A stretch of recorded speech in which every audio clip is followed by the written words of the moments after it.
Welcome back to America's Commercial Real Estate Show. I'm Michael Bull.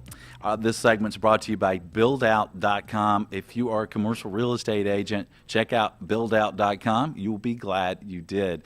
Well, today we're talking about the 2018 outlook from Deloitte about commercial real estate. My guest is Jim Barry, and he's joining us on Skype. And Jim, one of the big sections of your report, I think, is really on target for 2018 and moving forward. The headline is Reimagine Talent and Culture, Advance People. What do you see?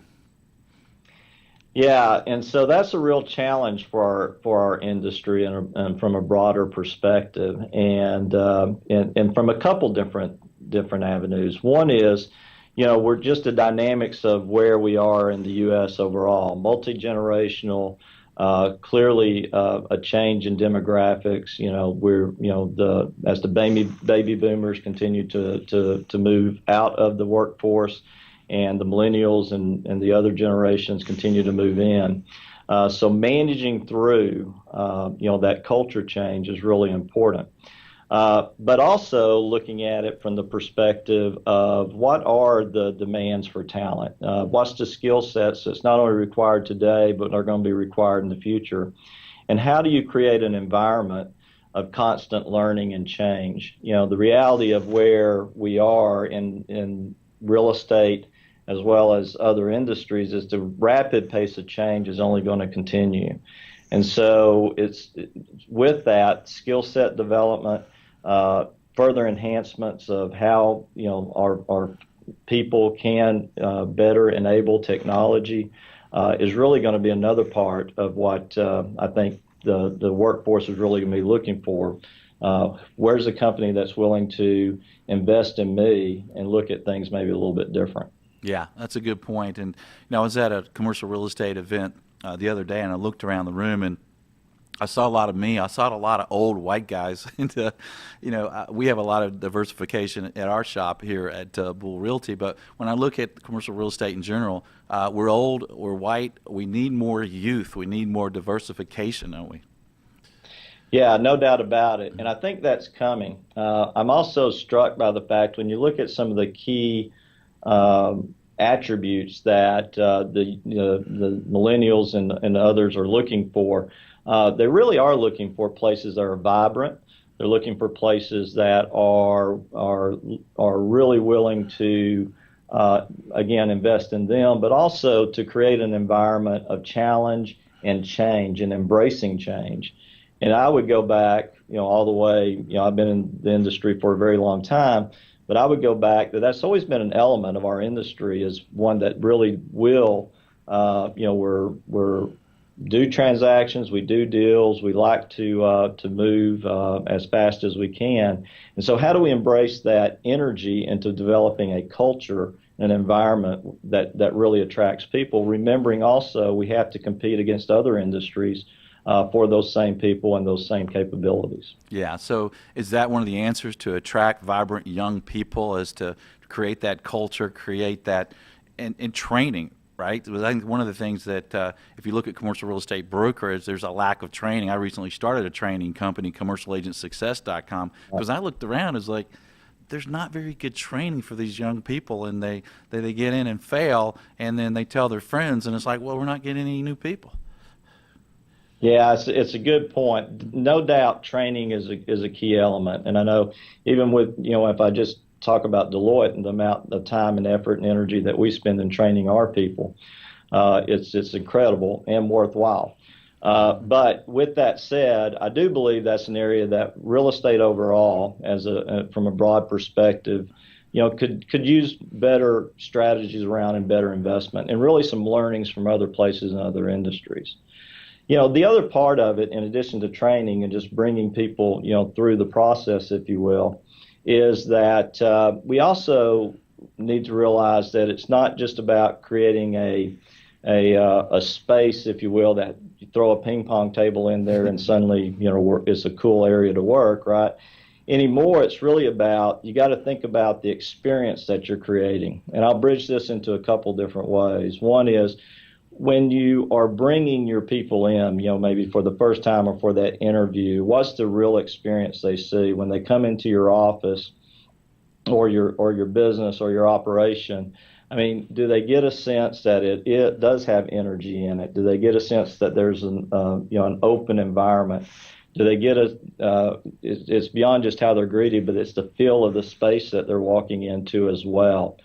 Does that create additional energy? Are there we started to embrace the way people work differently today? The old days of 9 to 5 are gone, and we really have to consider workplace environment that's conducive to the way people work. So whether or not it's remotely or whether or not it's when they come in and through the office, it's a different element of drop-down stations, ways that you congregate as teams differently, and how to make that an efficient process for everybody as well. Yeah, well, you poo-pooed the ping pong table. Now I've got to get rid of my ping pong table. Well, I think it's when we see the foosball table that we start to worry about those tenants, right? The foosball table. There you go. And it's terrible because I like to have one, but it might be a bad sign. So what about wellness moving forward? It seems like that we're putting more people in less space. We want more productivity. How important is wellness moving forward? Right.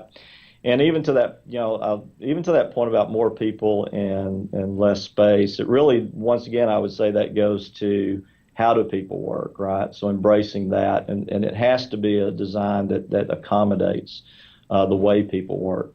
But yeah, wellness is absolutely it. And really, once again,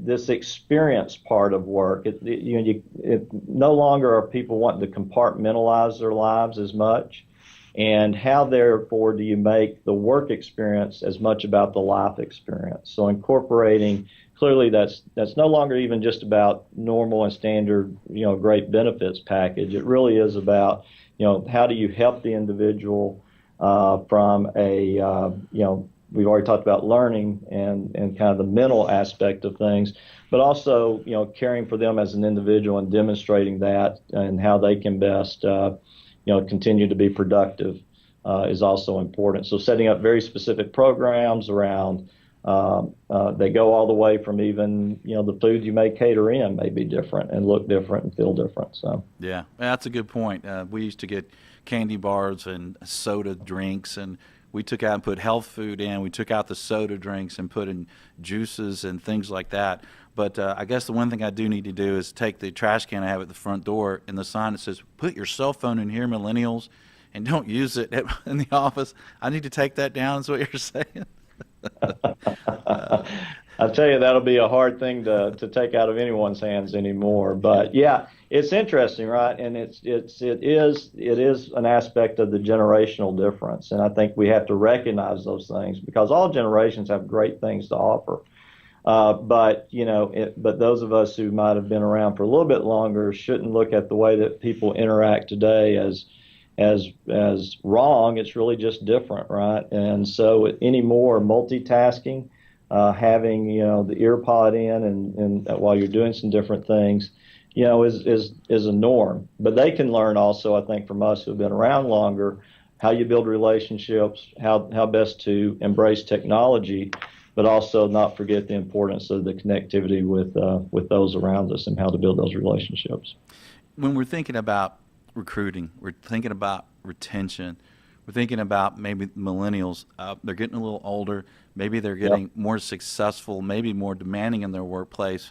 And we talked about open floor plans and fewer or more people per square footage. You mentioned wellness.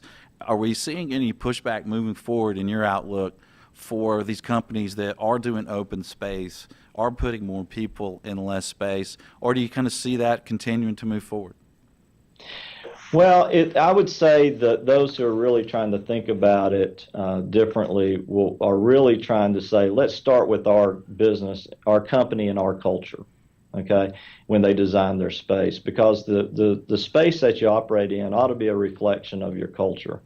And so if you kind of start at it from that perspective, it really isn't as much about, I would say, not as much about trying to manage to a square footage, because that's a cost element, right? What you're really trying to do is say, how do we design this to reflect our culture, but also provide a mechanism for people to operate in the way they need to operate. So if you go around our offices today, there are very few offices. I mean, we will hotel. We will utilize those from a drop-down perspective for private meetings. But then you go on to big floors, and we may have an open concept, but we'll set up different stations. So it's easy for teams to get together so that they can plug in. They can utilize, bigger screens that will be available for a gathering of 6 or 7 people to share ideas and share information, but do it in a fashion that feels more collaborative as opposed to, kind of the old model. So. Yeah. Well, those are good points. And if somebody would like to see some examples of that, our space here has a TV radio studio in it that faces an open cafe with big screens and health food. And we have rooms where there's shared screens and kind of bar tables, and there's a game room instead of workstations, these open pods. And you're right, when people come in, they're like, this is cool and this is exciting and this is a place I want to work. And people do seem to be smiling. They're working, but they do seem to be smiling. Well, Jim, we're talking about your report here, the Deloitte 2018 Real Estate Outlook. So as a closing here, as you look at this report, you guys created it, what would be the one thing, a tip that you would leave our listeners with moving forward? I would come back to say that, once again, recognizing not just the aspect of disruption, but the convergence of all elements of disruption, and that now's the time to really embrace those things and to look around the corner to make sure that you're taking the time to re-challenge your processes, the way you do things, and the way you integrate that into your business in order to position yourself most effectively for the opportunities ahead. Good point. Jim, thanks for joining us. Great information. Thanks, Michael. I appreciate it. And thank you for joining us out there, however you're doing that, on radio stations, YouTube, iTunes, maybe you're on the show website, CREshow.com. We appreciate you being with us. We appreciate you subscribing and sharing and commenting on the show, and let us know your thoughts. We'll have a link to this report, the 2018 Real Estate Outlook by Deloitte, on our website, so check it out. And until next week, be sure that you always lead, learn, and laugh, and join us for America's Commercial Real Estate Show.